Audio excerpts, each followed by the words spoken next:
moving on into haunches out down the rail is the next in the progression of the 4 haunches in and haunches out maneuvers. And we're going to set up outside rein, comes back to the wither area here. We grab our inside rein, we get some walk going first, connect the horse up, get the horse engaged, make sure all of your other work, your shoulder in work, your other haunches in and haunches out, you've got that going. And now we're going to start with haunches out down the rail. And as soon as I get to the rail there, I'm going to ask for a bend to the outside. I'm going to do that by drawing down with my outside rein. So I tip her nose to the rail, and then I ask her hind to go to the rail. And oftentimes this one's more difficult because you actually have the rail there, and they don't really want to move their hind end over into the rail. So you have that physical barrier there that can cause them to want to move there. And so that's pretty nice. So she bent to the outside, moved her hind into the outside. So I'm going to let her go straight ahead here. And then right after the corner, I'm going to again ask for little haunches out.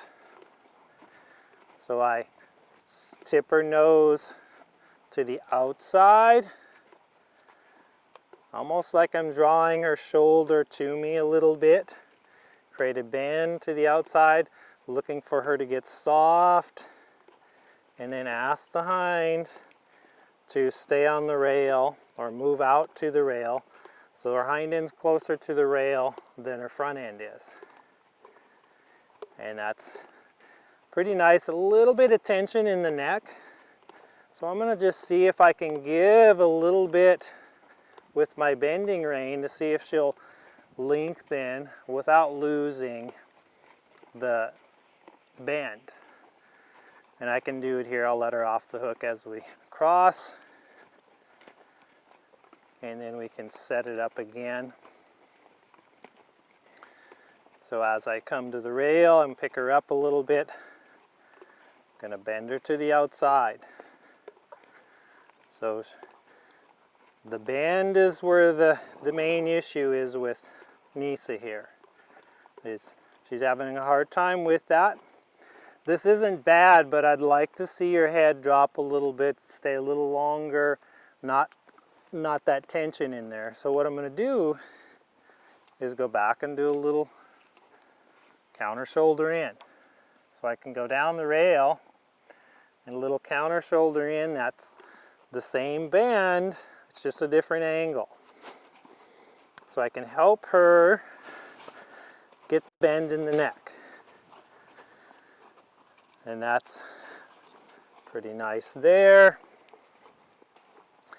Now, another thing I can do is I can change direction and have her keep her body straight and just do a bend. Can I get her just to bend through her head and neck? Because oftentimes the bend, there's a stiffness at the base of the neck, and you start asking for the bend and the hind end already starts moving. This exercise, you have the rail there keeping them from moving their hind end. They have to keep their body straight and they have to give you a bend. And to learn more about that, just go back to the earlier videos where we worked on the bends and the counter bends. But here, so I'm going to work on the bend. Just say, hey, can you bend in your neck? Walk forward, keep the body pretty straight, and get that bend in the neck. And once she's doing pretty good, then I'll circle back the other way and ask for, here we're doing a counter shoulder in. So now I'm going to ask her to, there, I was asking for a halt and she kind of swung out of it. I'd like for her And she kind of swung out of it again. And I'm just going to change sides here now and ask for another haunches out down the rail. Because remember, on the shoulder in, you're on the inside of the bend. You're standing physically on the inside of the bend. And on the haunches out, you're standing on the outside of the bend. So that's why you have to change sides. So I wanted her to bend to the right. So I have to change sides for shoulder in or counter shoulder in. I'm standing on that side. Now for haunches out, I have to stand on this side, even though she's bent away from me. So I'm going to ask her forward, tip her nose to the rail. So that's what the issue is getting a nice soft bend to the rail, keeping a nice long neck, and it doesn't have to be a big dramatic bend. It's just a nice soft bend. This isn't too bad. And then I can ask the little hind end to move out. So I'm first going to get the bend before I actually ask the hind end to move. So I want the bend before the angle. There, and then if she could keep the walk rhythm would be really good. That's it. And there's still a little bit of tension there. Part of it is she's thinking a little bit of piaffe. We've started some of that work with her, so she thinks, okay, we need to start slowing down and lifting, and I want her to move forward and not give me the piaffe there. So I'm just going to ask her to step forward, don't contract so much. Because in the piaffe, you do want them to kind of contract up a little bit and lift. Not so much contract, but you want them to lift. Everything gets a little bit higher. And right now, I just want her to flex and bend. So here I'm getting the bend, but then she kind of stalls out. So I want her to step forward. I'm like, no, piaffe's not what I'm looking for. Just a walk, but moving forward.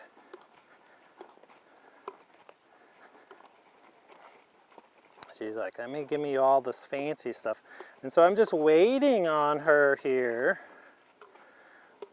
saying, can you soften there into that outside bend? I just held her, had to be a little firm in my hold, holding her to the outside, get her to actually move into it. And now she's starting to relax more, get a longer neck. Yes. Keep the walk, don't get too short. Have to let her neck lengthen a little bit. So there's still tension in the neck there. She got better and then she'd lose it. She'd get better and then she'd kind of lose it. But I may need to go back and just spend more time on the shoulder in work, getting her to really get relaxed and comfortable, getting her supple in that. And so we'll leave her with that side and then we'll go off the other direction and see what we've got this way. So I do a slight bend to the outside, ask the hind end to move out a little bit, so I can even see I'm drawing my hand back a little bit, and I can just press on her side, and that can be enough oftentimes just to ask her hind end to move over. Keeping the bend. Yeah, and this side's a lot easier for her. I'll let her go straight ahead. Stay nice and long. And now I'm gonna ask the bend to the outside. She got a little tense, a little popped up, so I'm just waiting on her, saying keep your shoulders off the rail, ask your hind to the rail, so the little haunches out.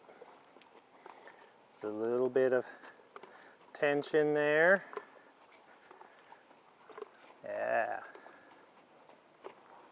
So she's contracting a lot because I'm putting this feel with the outside rein here, saying bend, so instead of bending, she just wants to kind of suck in. So I'm waiting for her to soften and bend, and as soon as she does, then I'm going to give her a little bit, say, ah, thank you, so you can lengthen your neck, but still keep that bend. So we'll try that again.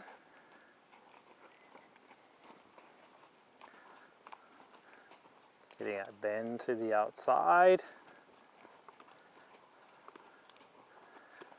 I haven't asked the hind in yet. I just want her to get that bend first.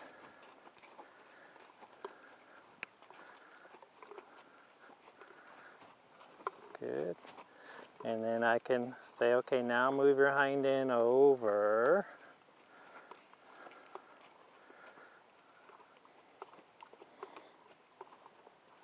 And then she gets a little sticky with her feet once she kind of gets in position there. So there's still some tension in the base of the neck there.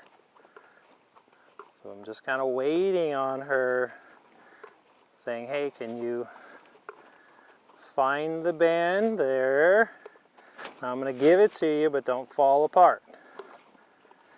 Don't lose the bend when I give, and keep your angle. Hey, not too bad. There. And what's happening too, as she lets go, she's lengthening her neck, is her feet are freeing up and she's giving a better quality walk. She's not all contracted and just up and down. See, that's nice. I'm not asking for a lot of angle right there because she started to release, started to let go. And so I can just go with that. She's giving me that bend. And that's what you're really looking for, is getting them bent and getting them soft. And so she just had a real good release there. She's processing with that.